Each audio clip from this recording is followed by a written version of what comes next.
Bienvenidos amigos, me da mucho gusto saludarlos. Aquí nuevamente, Puebla en el Cosmos, un programa que llega a ustedes gracias a un esfuerzo conjunto de la Secretaría de Educación Pública del Estado de Puebla, el Consejo de Ciencia y Tecnología también de Puebla y Puebla TV. Hoy vamos a tener como invitado a un investigador que sabe muchísimo sobre reactores nucleares, pero no se espanten, todavía falta hablar sobre el tema. Antes de eso, pues quisiera yo hablar un poco sobre él.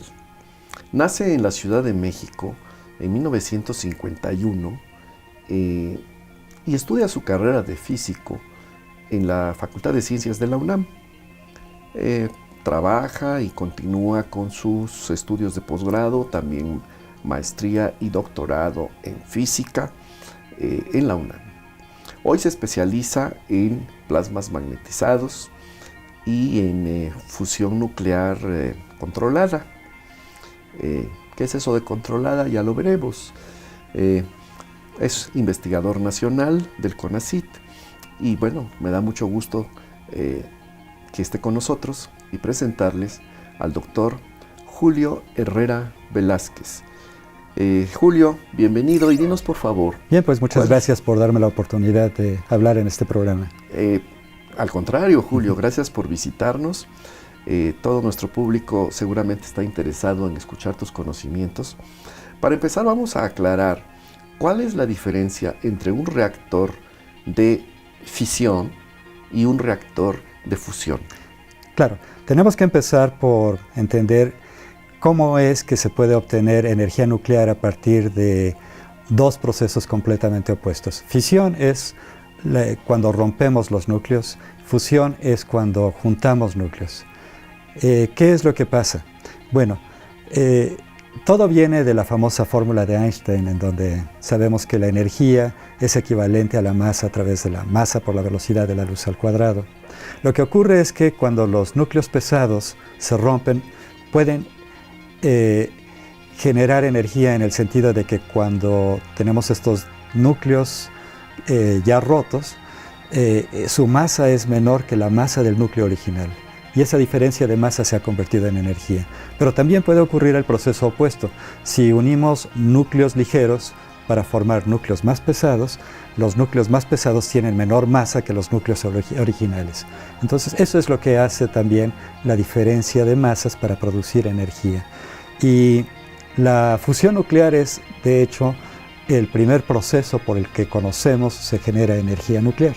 Y esto es lo que ocurre en el Sol y en las estrellas. Entonces, mucho antes de que se hubiera descubierto la fisión nuclear, antes de la Segunda Guerra Mundial, la gente ya tenía una idea bastante clara de las reacciones que se producían en el interior de las estrellas, y no solo el cómo generaban la energía, sino además el cómo se fabrican muchos de los elementos en el interior de las estrellas, precisamente por este proceso. Efectivamente, porque pues todas las estrellas son reactores nucleares de fusión. Las estrellas están hechas básicamente de hidrógeno. Por ejemplo, nuestro Sol tiene sus 3/4 partes de su masa de hidrógeno. Después, a través de esos procesos a altas temperaturas y presiones inimaginables, se juntan los átomos de hidrógeno para formar átomos de un nuevo elemento, el que sigue en la tabla periódica, que es el helio, y entonces el 75% del Sol es hidrógeno, después más o menos el 23% es helio, y el otro 2% que sobra es de elementos más pesados que se siguen formando a través de estas reacciones pues a grandes temperaturas, que quién sabe si se puedan simular o no aquí en la Tierra, y Julio nos va a explicar precisamente.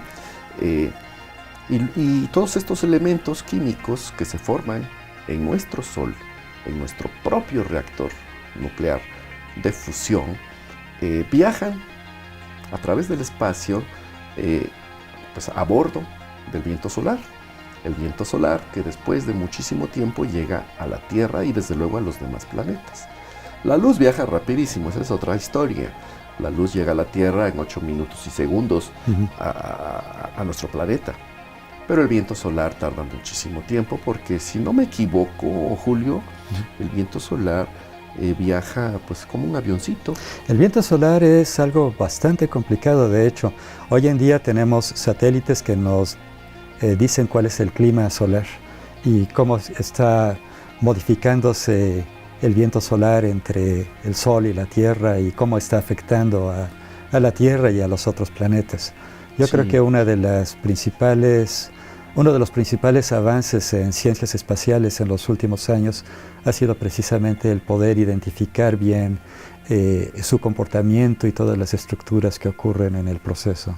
Sí, y afortunadamente gracias a estos telescopios maravillosos que se han lanzado, tanto por la NASA, la Agencia Espacial Europea y otras agencias espaciales, pues sabemos cada vez más sobre la dinámica solar, que no nos interesa solamente lo que está ocurriendo en el Sol, sino las consecuencias sobre la Tierra. Y la interacción entre el Sol y la Tierra. Así es.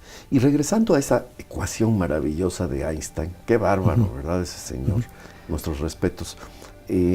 Que la energía de un cuerpo en reposo es igual a su masa multiplicada por el cuadrado de la velocidad de la luz.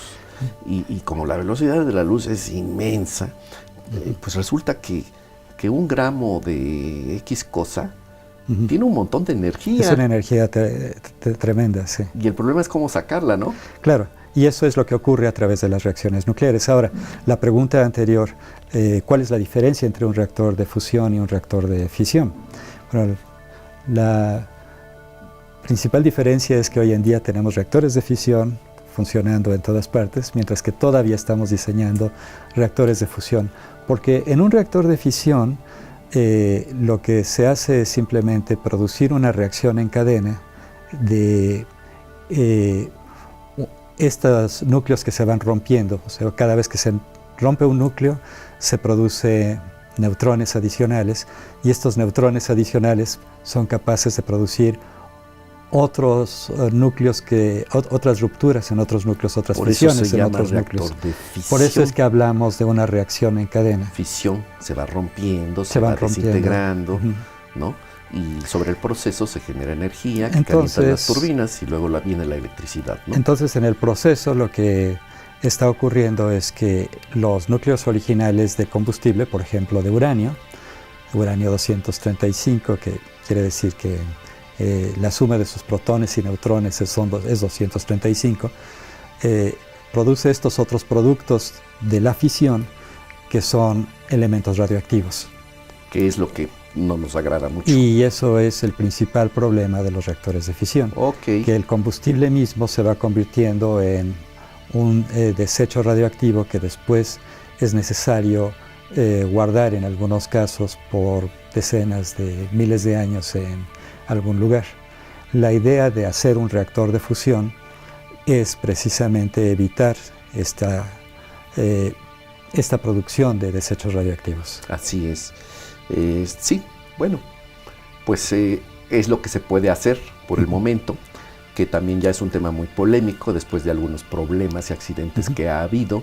Hace ya muchos años hubo un problema de un reactor en Rusia, más recientemente con el terremoto, tsunami que hubo en Japón. También algunos países ya tomaron la decisión de ya no construir más reactores nucleares de fisión.